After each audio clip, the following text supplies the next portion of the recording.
Haval M6 avtomobiliga original jihozlar bilan propan gaz uстановка qilish necha pulga tushadi shu kecha kunduzda deb so'ragan akalarimiz uchun eksklyuziv obzor. Guliston metan propan gaz uстановка xizmati o'z faoliyatini davom ettirmoqda.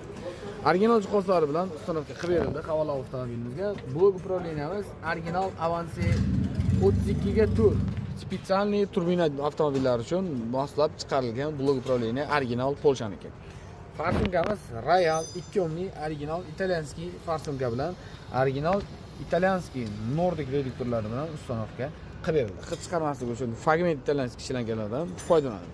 Orqa qismiga 65 talik, 61 talik gaz ballon uстановka qilib berildi. Zapaskan o'rniga cho'tki joylashadi. Xudo xolasa o'zini poliga ham ko'tarilib qolmaydi. Taglarini shunga qilib eksklyuzivniy qilib uстановka qilib berildi. Kimga shunday sifatli va ishonchli va tezkor xizmatlar kerak bo'lsa, pastda nomer qoldiramiz. Barcha turdagi avtomobillarga metan propan gaz uстановka xizmati mavjud. Batafsil ma'lumot va narx-navolarni bilishingiz mumkin.